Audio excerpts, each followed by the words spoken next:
പ്രവാസികളുമായി ബന്ധപ്പെട്ടുള്ള കാര്യമാണ്. കടൽ കടന്നവരും അന്നവും. പ്രത്യേകം നമുക്കറിയാം, കടൽ കടന്നവർ അവരെ സ്വന്തം അന്നത്തിന് വേണ്ടി മാത്രമായിരുന്നില്ല, നമ്മുടെ നാടിൻ്റെ കൂടി അന്നത്തിന് വേണ്ടിയായിരുന്നു. കാരണം സ്വന്തം കുടുംബത്തിന് അന്നമുണ്ടാക്കുന്നതോടൊപ്പം തൻ്റെ നാടിനും നാട്ടുകാരെയും ഉൾക്കൊണ്ടുകൊണ്ടുള്ള ഒരന്നം എത്തിക്കുന്ന രീതിയിൽ, നാടിനെ സ്നേഹിക്കപ്പെടുന്ന രീതിയിലേക്ക് കാര്യങ്ങൾ മാറാൻ പ്രവാസികൾ സഹായിച്ചിട്ടുണ്ട്. അത്തരം ആളുകൾ നമ്മുടെ നാടിനെ സേവിക്കപ്പെടുന്നതോടൊപ്പം തന്നെ നാടിൻ്റെ സാംസ്കാരിക രംഗങ്ങളിൽ, രാഷ്ട്രീയ രംഗങ്ങളിലും തൻ്റെ പ്രവാസി ജീവിതം നയിക്കുമ്പോൾ പോലും നമ്മുടെ നാടിനെ മറക്കാതെ, നമ്മുടെ രാഷ്ട്രത്തെ മറക്കാതെ മതേതര സംസ്കാരത്തോടെ ഉൾക്കൊള്ളുവാൻ അവർക്ക് സാധിച്ചിട്ടുണ്ട് എന്നുള്ളതാണ് പ്രത്യേകിച്ച് പ്രവാസികളെക്കുറിച്ച് നമുക്ക് പറയാനുള്ളത്. അപ്പോൾ ഈ നാടിന് അവർ സ്വന്തം അന്നമുണ്ടാക്കുന്നതോടൊപ്പം നാട്ടിലെ സഹജീവികൾ കൂടി അന്നമുണ്ടാക്കുന്ന രീതിയിലേക്ക് നമ്മുടെ നാടിനെ, പ്രത്യേകിച്ചും നമ്മുടെ കേരളത്തിൻ്റെ ഒക്കെ സാമ്പത്തിക സ്രോതസ്സിനെ വലിയ പങ്ക് വഹിച്ചുകൊണ്ട് മുന്നോട്ട് പോകുന്ന വിഭാഗമാണ് പ്രവാസികൾ എന്ന കാര്യത്തിൽ ആരും സംശയമില്ല. എന്തുകൊണ്ടും ഈ സെക്ഷന് ആ പേര് കൊടുത്തത് കടൽ കടന്നു വരും അന്നവുമെന്ന ആ വിഷയം ആസ്പദമാക്കി തന്നെ വെച്ച് എന്തുകൊണ്ടും അനുയോജ്യമാണെന്ന കാര്യത്തിൽ സംശയമില്ല. ഏതായാലും ഈ ചർച്ചയിൽ പങ്കെടുക്കുന്ന ആളുകൾ ഏറെ ബഹുമാനം സത്യൻ മടാക്കരയാണ്. അദ്ദേഹം ഒരു പ്രവാസിയാണ്. അതുമായി ബന്ധപ്പെട്ട് സംസ്കാര രംഗത്തൊക്കെ സജീവമാണ്. പ്രവാസി ജീവിതവും അനുബന്ധമായ സംസ്കാരങ്ങളൊക്കെ സജീവ സാന്നിധ്യം കൊണ്ട് ധന്യമാണ് സത്യേട്ടൻ. അദ്ദേഹത്തെ ഞാൻ ഈ വേദിയിലേക്ക് സ്വാഗതം ചെയ്യുന്നു. അതുപോലെ മുസ്തഫ, നിങ്ങളുടെ നാട്ടുകാരനായ നമ്മുടെ വടകരക്കാരനായ മുസ്തഫയെയും ഞാൻ ഈ വേദിയിലേക്ക് സ്വാഗതം ചെയ്യുന്നു. അതോടൊപ്പം തന്നെ ഇത് നയിക്കുന്നത് EK ദിനേശ് ഏട്ടൻ, അദ്ദേഹത്തെയും ഞാൻ ഈ വേദിയിലേക്ക് സ്വാഗതം ചെയ്യുകയാണ്. KK ഉസ്മാനിക്കയും അതുപോലെ തന്നെ സിദ്ദീഖ് ഹസനൊക്കെ ഇവിടെ എത്തിപ്പെടുമെന്ന് പറഞ്ഞിട്ടുണ്ട്. അതായത് നമ്മുടെ സെക്ഷൻ അവസാനിക്കുന്നതിന് മുമ്പ് അവർ എത്തിപ്പെടുമെന്ന് പ്രതീക്ഷിക്കാം. അവർക്കും അവരുടെ സാന്നിധ്യത്തിൽ സ്വാഗതം പറഞ്ഞുകൊണ്ട് ഇതിനെ നിയന്ത്രിക്കാൻ വേണ്ടി ദിനേശനോട് അഭ്യർത്ഥിച്ചു നിർത്തുന്നു. നമസ്കാരം ചെയ്യുന്നത്.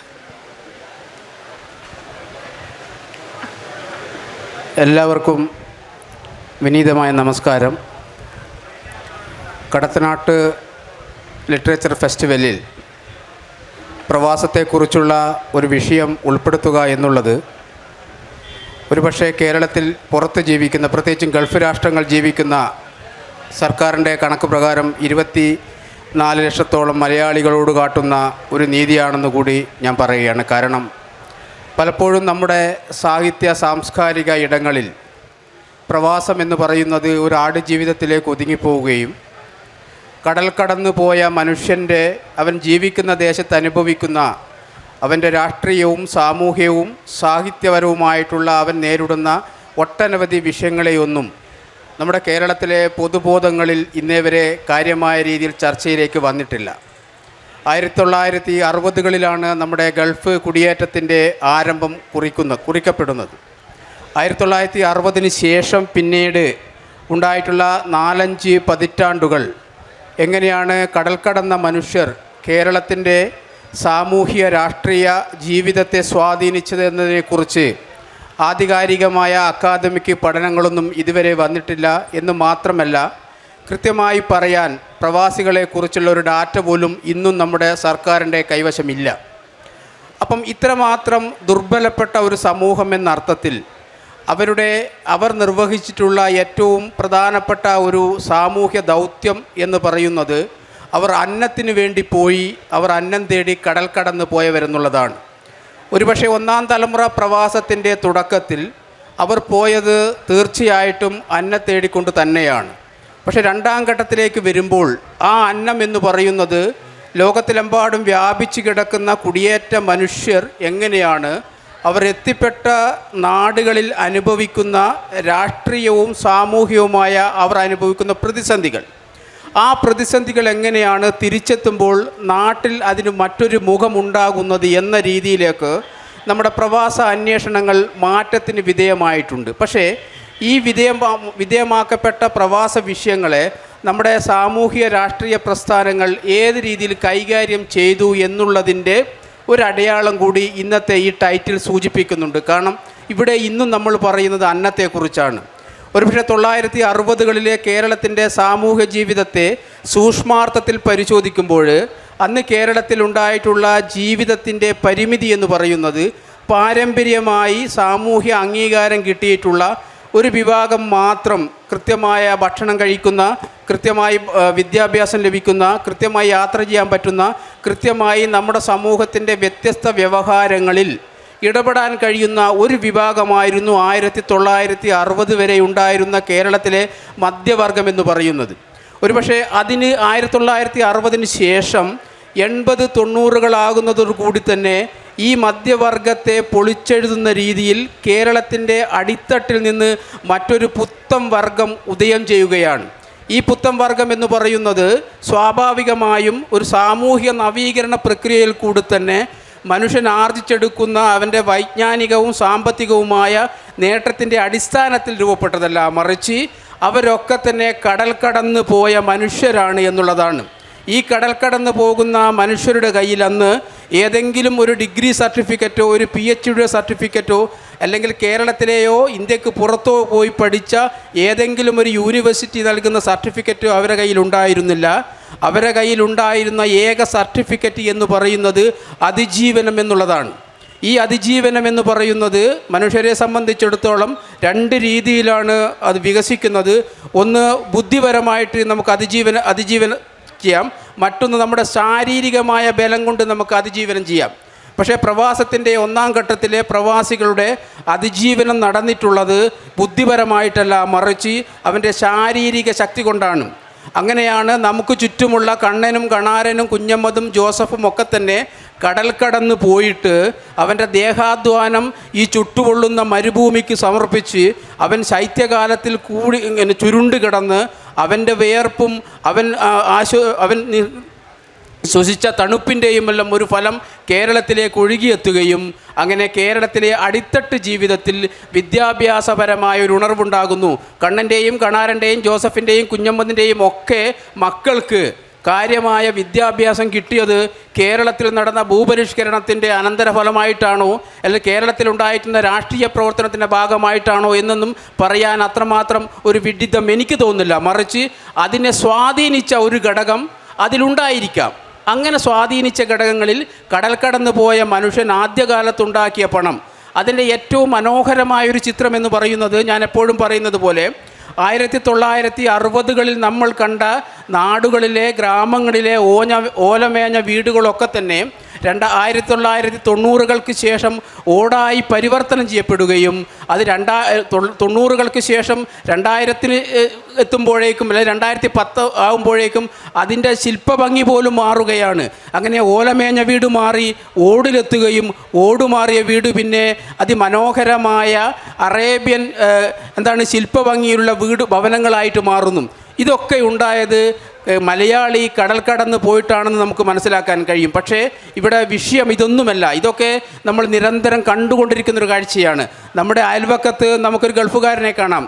1990 ശേഷം നടന്ന പഠനത്തിൽ പറയുന്നത് കേരളത്തിലെ 5 വീടുകളെടുത്ത് പരിശോധിച്ച അതിൽ ഏതെങ്കിലും ഒരു വീട്ടിൽ ഒരു പ്രവാസി ഉണ്ടെന്നും ആ ഒരു പ്രവാസി അടുത്ത 5 വീട്ടിലെ ജീവിതത്തെ സ്വാധീനിക്കുന്ന തരത്തിലുള്ള ഒരു സാമ്പത്തിക ശക്തിയാണെന്ന് 1990കൾക്ക് ശേഷം നടന്ന പഠനം പറയുന്നുണ്ട്. ഇങ്ങനെ മൊത്തം ഇന്ത്യയിൽ ഇന്ന് 3.25 കോടിയോളം മനുഷ്യർ രാജ്യത്തിന് പുറത്താണ്. അതിൽ ഗൾഫിലുണ്ട്, മറ്റ് യൂറോപ്യൻ രാജ്യങ്ങളിലുണ്ട്, ആഫ്രിക്കൻ രാജ്യങ്ങളിലുണ്ട്, ഒക്കെയുണ്ട്. ഇങ്ങനെ ഈ 3.25 കോടി ജനങ്ങൾ ഇന്ത്യയുടെ ജനാധിപത്യ പ്രക്രിയയ്ക്ക് പുറത്താണ് എന്ന് പറയുമ്പോഴാണ് അന്നത്തിലേക്ക് മാത്രം ഒതുക്കപ്പെട്ടു പോയ ഒരു വിഭാഗമാണ് ഇന്ത്യയിലെ കുടിയേറ്റ മനുഷ്യർ എന്ന് പറയുന്നത്. ഇപ്പം ഈ കുടിയേറ്റവും പ്രവാസവും തമ്മിൽ വളരെ വൈകാരികമായ വ്യത്യാസമുണ്ട്. അത് വൈകാരികം മാത്രമല്ല, അതിൽ കൃത്യമായൊരു രാഷ്ട്രീയമുണ്ട്. കാരണം പ്രവാസം എന്ന് പറയുന്നത് നമുക്ക് പലപ്പോഴും ഒരു രാജ്യത്തിൻ്റെ സാമൂഹിക രാഷ്ട്രീയ വംശീയപരമായ ഇരകളാകപ്പെടുന്ന മനുഷ്യർ, ഇപ്പോൾ റോഹിംഗ്യയിലെ മനുഷ്യരെ പോലെ, പലസ്തീനിലെ മനുഷ്യരെ പോലെ, അല്ലെങ്കിൽ അങ്ങനെയുള്ള രാജ്യങ്ങളിലെ അസ്ഥിരത കൊണ്ട് സ്വന്തം ജീവൻ രക്ഷിക്കാൻ വേണ്ടി പലായനം ചെയ്യപ്പെടുന്ന മനുഷ്യരെയാണ് നമ്മൾ ഈ പ്രവാസികളെന്ന് പറയുന്നത്. പക്ഷേ കുടിയേറ്റ മനുഷ്യർ അങ്ങനെയല്ല. സ്വന്തമായി അവൻ തീരുമാനിക്കുകയാണ്, എനിക്ക് സൗദി അറേബ്യയിലേക്ക് പോകണം, എനിക്കല്ലെങ്കിൽ ഒരു ആഫ്രിക്കൻ രാജ്യത്തിലേക്ക് പോകണം, എനിക്കല്ലെങ്കിൽ ദുബായിലേക്ക് പോകണം, അവിടെ പോയി എനിക്ക് ഏതെങ്കിലും ജോലി ചെയ്ത് കുറച്ചുകൂടി മെച്ചപ്പെട്ട ഒരു ജീവിതത്തിലേക്ക് എനിക്ക് പ്രവേശിക്കണമെന്ന് അയാൾ തീരുമാനിക്കുകയാണ്. ആ ഒരു തീരുമാനത്തെയാണ് നമ്മൾ കുടിയേറ്റം എന്ന് പറയുന്നത്. പക്ഷേ ആ കുടിയേറ്റ മനുഷ്യരോട് പോലും കേരളം എങ്ങനെയാണ് സ്വീകരിക്കുന്ന നിലപാട് എന്താണ് എന്ന് ഈ ഡിസംബർ മാസത്തിൽ നമ്മൾ കണ്ടു. രാം നാരായൺ എന്ന് പറയുന്ന ഒരു മനുഷ്യനെ തച്ച് കൊല്ലുമ്പോൾ ചോദിക്കുന്നത് തും ബംഗാളി എന്നുള്ളതാണ്. അപ്പം ഈ അപരത്വം എന്ന് പറയുന്നത് നമ്മൾ ഈ കാണുന്ന കേരളത്തിൻ്റെ എല്ലാ സാംസ്കാരിക രാഷ്ട്രീയ പുരോഗതിയെയും റദ്ദ് ചെയ്തിലേക്ക് വളർന്നു വരുമ്പോൾ ഇങ്ങനെ ഈ കേരളത്തിൽ തന്നെ 24 ലക്ഷത്തോളം മനുഷ്യർ ഗൾഫ് രാജ്യങ്ങൾ മാത്രമുണ്ട്. ആ ഗൾഫിലെത്തിയ മനുഷ്യരെക്കുറിച്ച് നമ്മൾ പറയുമ്പോൾ അവരുടെ അന്നത്തെക്കുറിച്ചാണ് നമ്മൾ പറയുന്നത്. ഇപ്പോഴും ആ അന്നത്തിനപ്പുറത്തേക്ക് ഇന്ത്യൻ ജനാധിപത്യ പ്രക്രിയയിൽ നിന്നും പുറന്തള്ളപ്പെട്ട മനുഷ്യരാണ് ഈ പറയുന്ന പ്രവാസികളെന്ന് മാത്രം ആദ്യമായി സൂചിപ്പിച്ചുകൊണ്ട് ഞാൻ നിർത്തുകയാണ്. ഇനിയിപ്പം നമുക്ക് ഞാൻ ഈ ഒരു പൗരത്വ അപ്പം ഇതുമായി ബന്ധപ്പെട്ട് ഞാനിപ്പം പറഞ്ഞത് ഒരു പ്രവാസി എന്ന അർത്ഥത്തിൽ അവർ ഒരു പൗരത്വ നിഷേധം അല്ലെങ്കിൽ നമ്മുടെ തെരഞ്ഞെടുപ്പ് പ്രക്രിയയിൽ നിന്നും അവർക്ക് ഉണ്ടാകുന്ന അല്ലെങ്കിൽ ഒരു ഇടം കിട്ടാതെ പോകുന്ന മനുഷ്യർ കൂടിയാണ് ഈ പ്രവാസി എന്നുള്ളതാണ്. അതുകൊണ്ട് തന്നെ അന്നത്തിൻ്റെ അപ്പുറത്തേക്ക് വികാസം പ്രാപിച്ചെങ്കിൽ ശക്തിപ്പെട്ട രാഷ്ട്രീയത്തെ കൂടി നമ്മൾ പറയേണ്ടതുണ്ട്. ആ രാഷ്ട്രീയത്തിൽ നമുക്ക് അതിൻ്റെ സർഗാത്മകതയുണ്ട്, സാഹിത്യമുണ്ട്.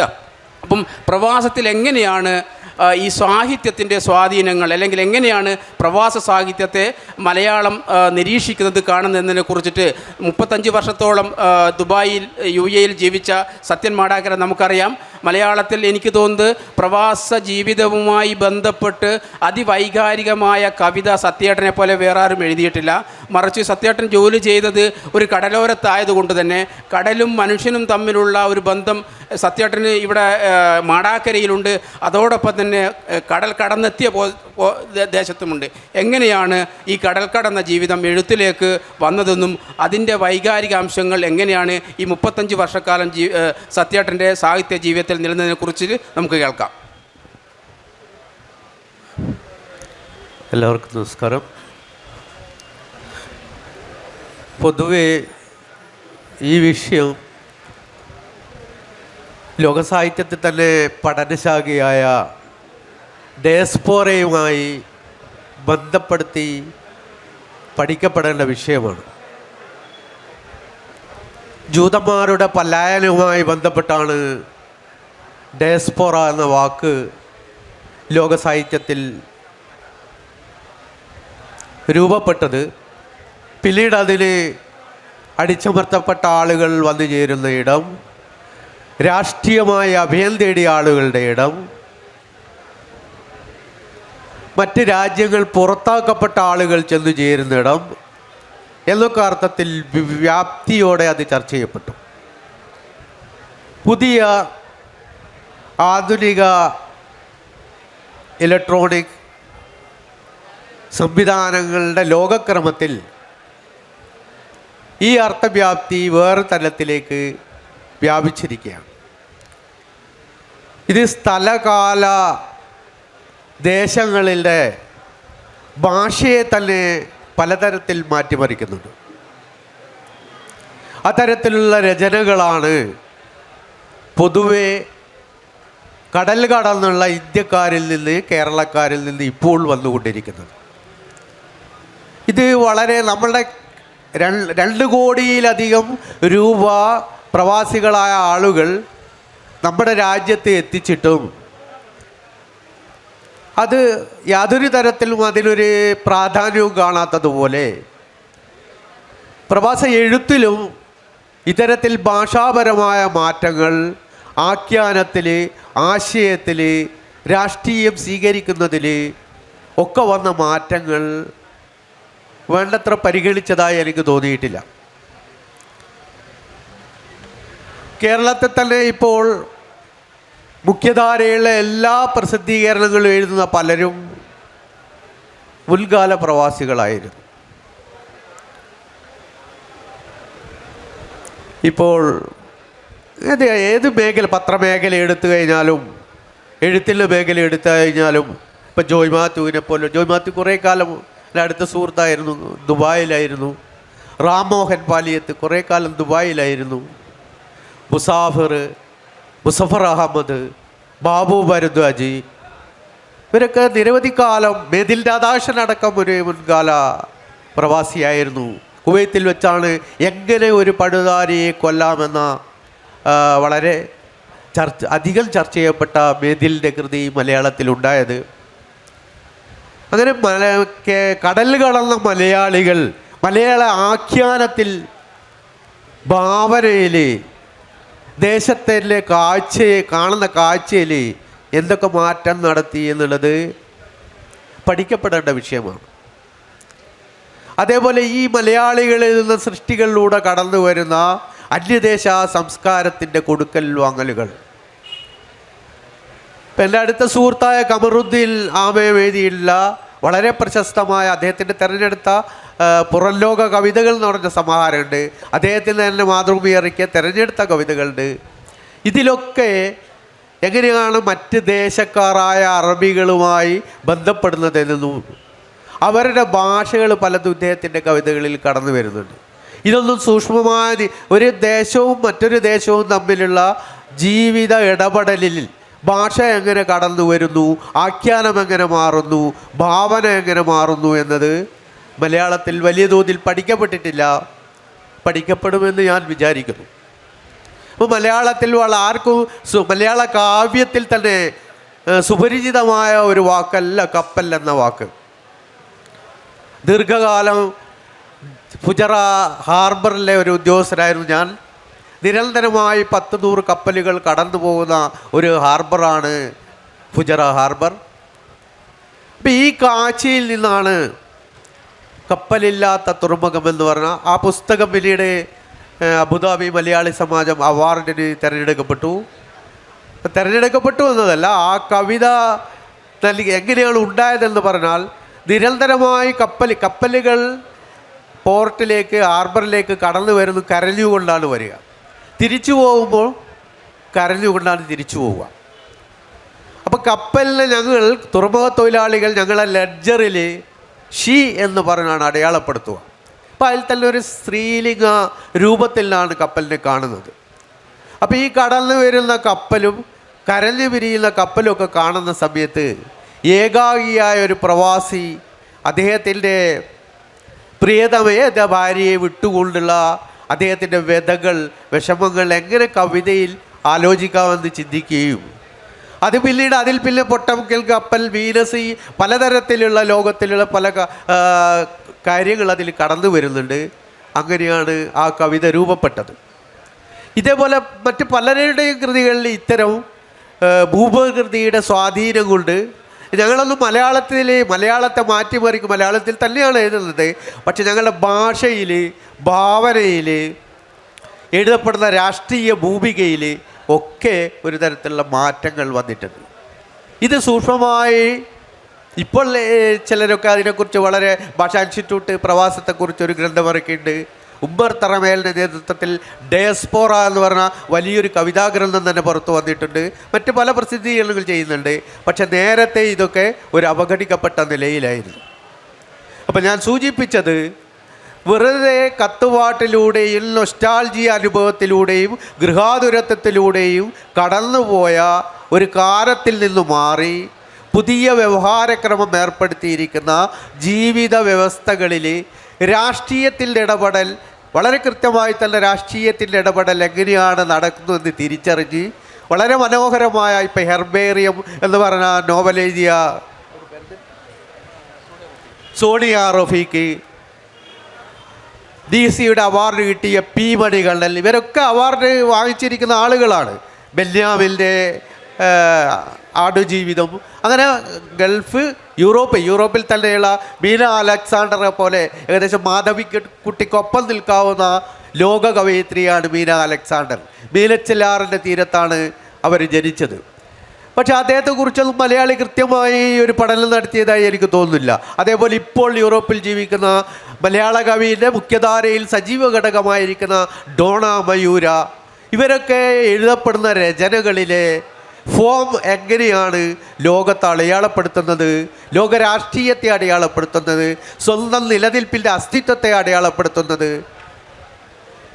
പുറം ലോകത്ത് നിന്ന് സ്വന്തം നാടിലേക്ക് നോക്കിക്കാണുന്നതിനെക്കുറിച്ച് വ്യക്തമായ പഠനങ്ങൾ ഒന്നും കാര്യമായി നടക്കുന്നില്ല. ആ വിമുഖത ഏകദേശം മാറിക്കൊണ്ടിരിക്കുകയാണ്. ഞാൻ ഈ പറഞ്ഞതുപോലെ മുഖ്യധാരയിലെ, ഞാൻ അടക്കമുള്ള ആളുകൾ മുഖ്യധാരയിലെ പല പ്രസിദ്ധീകരണങ്ങളും ഇപ്പോൾ എഴുതി തുടങ്ങുന്നതോടുകൂടി അതിന് പല മാറ്റങ്ങളും വന്നിരിക്കുകയാണ്. അതുകൊണ്ട് വളരെ സജീവമായി തന്നെ പ്രവാസത്തിൽ കടൽ കടന്നു പോയ എഴുത്തുകാർ, അത് വെറും ഗൾഫ് നാടുകളിൽ മാത്രമല്ല, മറ്റ് ഏകദേശം 500 ചില്ലാനും വിദ്യാർത്ഥികൾ എല്ലാ കൊല്ലവും യൂറോപ്പിൽ പഠനത്തിനും ജോലിക്കും വേണ്ടി കടന്നു പോകുന്നുണ്ട്. ഇവർ യൂറോപ്പിലെ ഏതെല്ലാം ഭാഗങ്ങളിലാണ് ജോലി ചെയ്യുന്നതിനെ കുറിച്ച് നമുക്കറിയില്ല.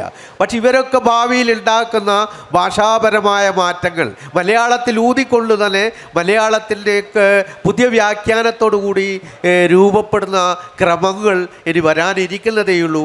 അതൊക്കെ വരുന്ന സമയത്ത് ഒരുപക്ഷെ കടൽ കടന്നുള്ള ജീവിതത്തെക്കുറിച്ചും കടൽ കടന്നുള്ള സാഹിത്യത്തെക്കുറിച്ചും രാഷ്ട്രീയത്തെക്കുറിച്ചും മലയാളം ചർച്ച ചെയ്യപ്പെടേണ്ടി വരും.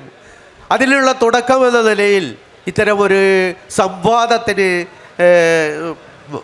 കടത്തനാട് ലിറ്ററേച്ചർ ഫെസ്റ്റിവൽ സമയം നൽകി, അത് ചെയ്യാൻ അവസരം നൽകി. അതിൽ വളരെയധികം സന്തോഷിക്കുന്നു, അവരോട് നന്ദി രേഖപ്പെടുത്തുന്നു. ഇനിയും പറയാം, അടുത്ത വാക്കുകൾക്ക് വേണ്ടി എൻ്റെ സുഹൃത്തിന് മുസ്തഫ മുട്ടുകലിനെ ഏൽപ്പിക്കുന്നു. പ്രിയപ്പെട്ടവരെ, പ്രവാസ ജീവിതത്തിൽ ഇടപെടുന്ന പ്രശസ്തരായ രണ്ട് വ്യക്തികളാണ് ഇവിടെ സംസാരിച്ചത്. സോഷ്യൽ എഞ്ചിനീയറിംഗിൽ ഇടപെടുന്ന ദിനേശനും സാഹിത്യ മേഖലയിലുള്ള സത്യൻ അടക്കരയും. പക്ഷെ എനിക്ക് പറയാനുള്ള മറ്റൊരു കഥയാണ്. 1983 ഞാൻ ആദ്യമായി ദുബായിലേക്ക് പോകുന്നത്. അന്ന് തുടങ്ങി ഇന്ന് വരെ, ഇന്നത്തെ ഡേറ്റ് വരെ നമ്മൾ ആവശ്യപ്പെടുന്ന ഒരു അവഗണനയുണ്ട്. എല്ലാം പറയാമെങ്കിലും ഈ അവഗണന തുടർന്നുകൊണ്ടേയിരിക്കുക, ലൈവാണ്. ഇന്നിപ്പോൾ ഈ ആഴ്ച ദുബായ് പോകണമെങ്കിൽ 500, 5000, 6000 മതിയാവും. കുറച്ച് ഫെബ്രുവരി അങ്ങോട്ട് എത്തുമ്പോഴേക്കും അത് 17,000 ആവും. ഒക്ടോബർ ആകുമ്പോഴേക്കും അതിന് ഒരു 35,000, 40,000 ആവും. ഈ ഒരു ഡിഫറൻസ് ഉണ്ടോ ലോകത്ത് എവിടെയും കാണാത്ത ഒരു കസ്റ്റമർ നിരക്ക്, കസ്റ്റമർ ഉപയോഗപ്പെടുത്താൻ ആ നിരക്ക് പോലും വളരെ വൈകാരികമായി പല തവണ ഇക്കാര്യം പല മേഖലകളിൽ ഞങ്ങൾ ആവശ്യപ്പെട്ടിട്ടും ഒരു പരിഹാരം ഉണ്ടായിട്ടില്ല. ഒരേ നിരക്ക്, ഒരേ ഫ്ലൈറ്റ് സെയിം ഫ്ലൈറ്റിൽ പോകുന്ന അപ്പുറം ഇപ്പുറേക്കുന്ന ആൾ ഞാൻ എടുത്ത് എത്ര 10,000, ഇപ്പോഴത്തെ എടുക്കുന്നത് 25,000. ഇങ്ങനെയുള്ള ഒരു ഫ്ലെക്സിബിൾ ആയതല്ല വിവാഹ നിരക്ക്. ഈ നിരക്കിനെക്കുറിച്ച് ഒരുപാട് നേതാക്കന്മാരുമായും അതുപോലെയുള്ള ഗൾഫിൽ നിന്ന് സാമൂഹിക സാംസ്കാരിക രംഗത്തുള്ള ആൾക്കാരുമായിട്ട് പങ്കുവെക്കാറുണ്ടായിരുന്നു. ഒരു പരിഹാരം ഇന്നലായിട്ടില്ല. അതുകൊണ്ട് തന്നെ എനിക്ക് പറയാനുള്ളത്, പ്രവാസ ലോകത്ത് അനുഭവിക്കുന്ന പ്രയാസങ്ങൾ ഇപ്പം വായന, എഴുത്ത് ഒക്കെ നമ്മൾ മനസ്സിലാക്കിയപ്പോൾ ഇപ്പോൾ ഒരു കാലത്ത് സാഹിത്യകാരന്മാരെ പ്രവാസി എഴുത്ത് എന്ന് വേർതിരിക്കുന്ന ഉണ്ടായിരുന്നു. അത് മാറി ഇപ്പോൾ പ്രവാസികളെ എഴുത്ത് അംഗീകരിക്കപ്പെടുന്ന ഒരു മേഖല ഉണ്ടായിട്ടുണ്ട്. അതുപോലെ സോഷ്യൽ എഞ്ചിനീയറിംഗ് ആയ സാംസ്കാരിക രംഗത്താണെങ്കിൽ ഇതിപ്പോൾ അവർ അംഗീകരിക്കുന്ന ഒരു സ്വഭാവം ഉണ്ടായിട്ടുണ്ട്. കാരണം അവരെ വോട്ട് ആവശ്യമാണ്, അത്യാവശ്യം അവർ വോട്ട് വന്ന് ചെയ്യും ഇവിടെ എന്നുള്ള ധാരണയോടുകൂടി രാഷ്ട്രീയക്കാരൊക്കെ അങ്ങോട്ട് ഈ ഇലക്ഷൻ പ്രഖ്യാപിക്കുന്നതിന് മുമ്പ് അവിടെ വരും. അവിടെ വന്ന് സ്വീകരണമൊക്കെ വാങ്ങി പിന്നെ അവർ വരുമെന്ന ധാരണയിൽ ഒരുപാട് വ്യാഖ്യാനം നടത്തും. പക്ഷേ അതൊന്നും ഇവിടെ നടക്കാറില്ല. 1983 ഞങ്ങൾ പോകുന്ന സമയത്ത് ഈ 3000 രൂപ ഒരു വാങ്ങിയിരുന്നു ഒരു എംബസി. അതിന് അവിടെ നിൽക്കുന്ന ആൾക്ക് ഡിക്ലറേഷൻ എന്ന പേരിൽ വാങ്ങിയതായിരുന്നു. ലക്ഷക്കണക്കിന് ആളുകൾ 3000 രൂപ വാങ്ങി ഡെപ്പോസിറ്റ് ഇപ്പോഴും കിടക്കുകയാണ്. ഇന്ന് വരെ അത് പലതവണ ആവശ്യപ്പെട്ടിട്ടും അത് തിരിച്ചു നൽകാനോ അതുകൊണ്ട് എന്തെങ്കിലും ഒരു സംവിധാനം ഉണ്ടാക്കാനോ സാധിച്ചിട്ടില്ല. അപ്പോൾ എന്നും സാധാരണക്കാരായ പ്രവാസികളൊക്കെ തന്നെ വലിയ ഉദ്യോഗസ്ഥന്മാരിതല്ല, പലരും കഫ്തീരിയ, സൂപ്പർ മാർക്കറ്റൊക്കെ ജോലി നോക്കാറാണ്. അവർ പകലന്തിയോടെ പണിയെടുക്കുക. രാവിലെ 8 മണിക്ക് തുടങ്ങിയാൽ രാത്രി 2:30, 3 മണിക്ക് കിടന്നുറങ്ങുക. അത്രയും പ്രയാസപ്പെട്ട് ജോലി ചെയ്യുന്ന ആൾക്കാർ തിരിച്ച് വരുമ്പോൾ അവർക്ക് എന്തെങ്കിലും സംവിധാനം ഇവിടെ ഒരുക്കുകയോ അവർക്ക് എന്തെങ്കിലും ഒരു പിള്ളേരുടെ പ്രവാസി പെൻഷൻ സ്കീമാണ് 3500 രൂപ കൊടുക്കുന്നുണ്ട്. അത് തന്നെ 65, 60 വയസ്സാകുന്ന വരെയേ കിട്ടുള്ളൂ. 55 വയസ്സ് 65 വർഷം നിശ്ചിത സംഖ്യ നമ്മൾ അങ്ങോട്ട് അച്ചാതെ വെച്ചാലാണ് 3500 രൂപ കിട്ടുന്നത്. എങ്കിൽ പോലും അതിന് തന്നെ പല പരിഗണന ഇല്ലാത്ത അവസ്ഥയാണുള്ളത്. ഈ 3500 രൂപ 5000 ആക്കണമെന്ന ആവശ്യവും നമ്മൾ ഉന്നയിക്കാറുണ്ട്. അതുപോലെ മറ്റ് പല മേഖലകളിലും ഉണ്ടാകുന്ന അവഗണനയ്ക്കെതിരെ ശബ്ദമുയർത്തുകയാണെങ്കിലും പ്രവാസി ശബ്ദം എന്തും തന്നെ ഒരു ഒരു ഭദ്രഘടനകളാണ് വരാറുള്ളത്. തീർച്ചയായും ഇത്തരം വിഷയങ്ങൾ ചർച്ച ചെയ്യാൻ ഈ വേദി ലഭിച്ചത് വലിയ അംഗീകാരമാണ്. ഞങ്ങൾ ഈ ഷാർജ ബുക്ക് ഫെയറിൽ ഒക്കെ തന്നെ പുസ്തകങ്ങൾ ചർച്ച ചെയ്യുമ്പോൾ ഇതൊക്കെ ചർച്ചയ്ക്ക് എടുക്കാറുണ്ട്. അത് സജീവ സാന്നിധ്യമാണ് ദിനേശേട്ടനും നമ്മുടെ സത്യനും. അതുകൊണ്ട് തന്നെ അവരുടെ ഒരു സാന്നിധ്യം ഇവിടെ വളരെ ഭംഗിയായിട്ടുണ്ട്. ഇത്തരം കാര്യങ്ങളിൽ നിങ്ങളെ ചർച്ചകൾ ഏറെയും വരുമ്പോൾ ഏതെങ്കിലും വേദിയിൽ സാംസ്കാരിക സാമൂഹിക വിദ്യാഭ്യാസ മേഖലയിലുള്ള പ്രവാസി പ്രശ്നങ്ങളെ ചർച്ച ചെയ്യുമ്പോൾ ഞങ്ങളെ ഈ വിഷയങ്ങൾ ഉൾക്കൊള്ളിക്കണം എന്ന് അഭ്യർത്ഥിക്കുന്നു. നമ്മുടെ സമയം അതിക്രമിച്ചിരിക്കുകയാണ്. ഏതായിരുന്നാലും രണ്ടാളുകൾ ഇവിടെ ഇരിക്കുകയാണ്, പ്രത്യേകിച്ചും സത്യനൊക്കെ. അപ്പോൾ സാഹിത്യവുമായും പ്രവാസിയുമായും ബന്ധപ്പെട്ടുള്ള കാര്യങ്ങൾക്ക് എന്തെങ്കിലും ചോദ്യമുണ്ടെങ്കിൽ ഇവരുമായി നിങ്ങൾ ചോദിക്കാം. 2-3 ചോദ്യങ്ങൾ ചോദിക്കാൻ വേണ്ടി അവസരം തരികയാണ്. ഒരുപാട് കാലത്തെ പ്രവാസ ജീവിതത്തിൻ്റെ ഭാഗമായി പുതുതായി വിദേശ രാജ്യങ്ങളിലേക്കും ഗൾഫ് രാജ്യങ്ങളിലേക്കും കടന്നു വരുന്ന യുവാക്കളോട് നിങ്ങൾക്ക് പറയാനുള്ളത് എന്താണ്?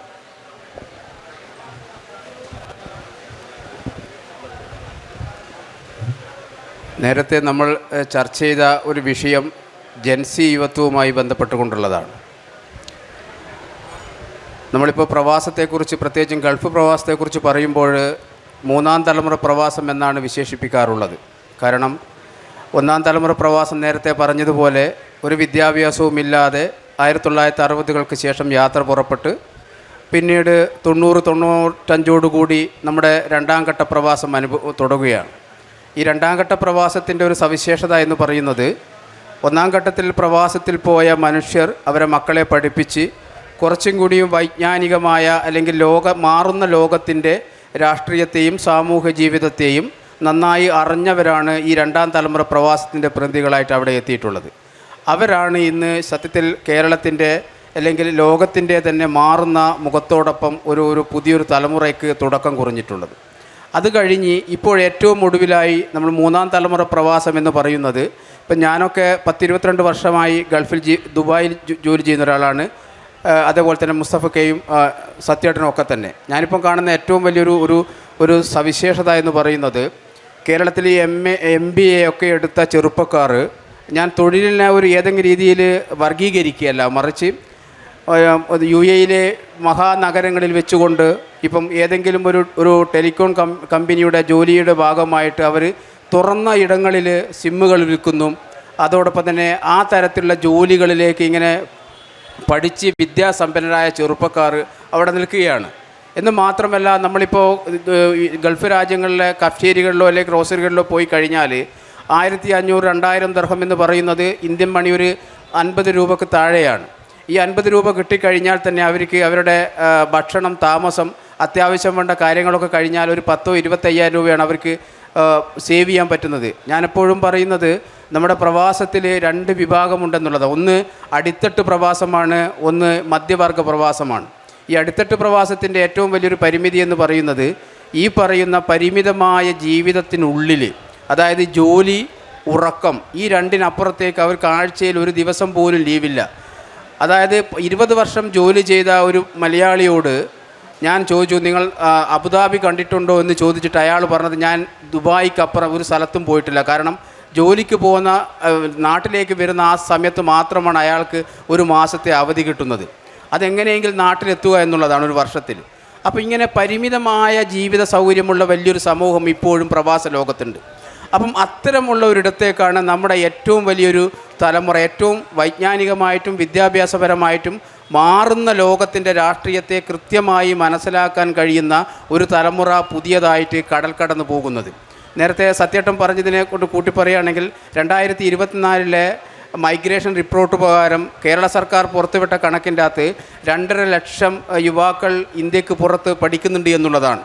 ഈ 2 ലക്ഷം കുട്ടികൾ പഠിക്കുമ്പോൾ വലിയ ശതമാനം ജോലി ചെയ്തുകൊണ്ട് തന്നെയാണ് അവർ പഠിക്കുന്നത്. ഇപ്പം നമുക്ക് അമേരിക്കയിലോ അല്ലെങ്കിൽ മറ്റ് കാനഡയിലൊക്കെ പഠിക്കുന്ന കുട്ടികൾ പഠിപ്പിന് ശേഷം ജോലി ചെയ്തുകൊണ്ടാണ് അവർ മുന്നോട്ട് പോകുന്നത്. പക്ഷേ ഇത്തരത്തിലുള്ള ഒരു തലമുറ നമ്മുടെ കേരളത്തിൽ നിന്നും പുറപ്പെട്ടു പോയിട്ട് പിന്നീട് അവർ തിരിച്ചു വരുമ്പോൾ, നമ്മൾ കേരളത്തിൽ നിന്ന് പുറപ്പെട്ടു പോയ കുട്ടികളല്ല തിരിച്ചു വരുന്നത്. അവർ കുറച്ചുകൂടി വികസിച്ച ഒരു ലോകത്തെയാണ് കാണുന്നത്. അത് ലിംഗപരമായ സമത്വമുണ്ട്, അവരെ രാഷ്ട്രീയപരമായ അവരെ അവകാശബോധമുണ്ട്, ജനാധിപത്യ ബോധമുണ്ട്, മനുഷ്യരോട് എങ്ങനെ പെരുമാറണമെന്നുള്ള തിരിച്ചറിയുന്നൊരു തലമുറയാണ്. അപ്പം ഇങ്ങനെ ഒരു നമ്മൾ വിചാരിക്കുന്ന രീതിയിൽ തൊഴിൽ അല്ലെങ്കിൽ അന്നം മാത്രമല്ല, ലോകത്തിൻ്റെ സമസ്ത വിചാരബോധങ്ങളെയും കാലത്തിനനുസരിച്ച് ഉൾക്കൊള്ളുന്ന ഒരു തലമുറയായിട്ട് നമ്മുടെ പുതിയ തലമുറ മാറിയിട്ടുണ്ട്. അപ്പം അങ്ങനെ ഒരിടത്തേക്ക് പോകുന്ന ചെറുപ്പക്കാർ ഏറ്റവും കൂടുതൽ കേരള സർക്കാർ ഇപ്പോൾ ചെയ്തുകൊണ്ടിരിക്കുന്നത് പോലെ തൊഴിൽ നൈപുണ്യം എന്ന് പറയുന്ന ഒരു തിരിച്ചറിവ്, അതായത്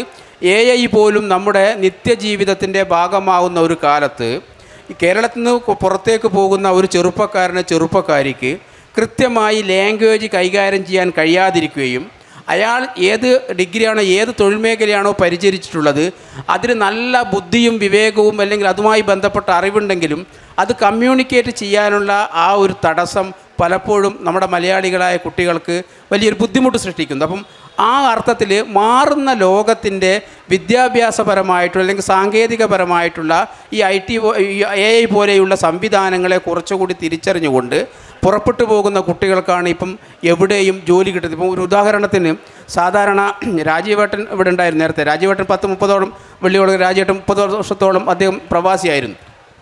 ഞാനൊക്കെ പോകുന്ന സമയത്ത് ഒരു ജോലിക്ക് വേണ്ടി അപേക്ഷിക്കുമ്പോൾ നമ്മൾ സ്വാഭാവികമായിട്ടും ലാംഗ്വേജ് എന്ന രീതിയിൽ നമ്മൾ ഹിന്ദി, ഇംഗ്ലീഷ്, മലയാളം, തമിഴ് എന്നൊക്കെ എഴുതും.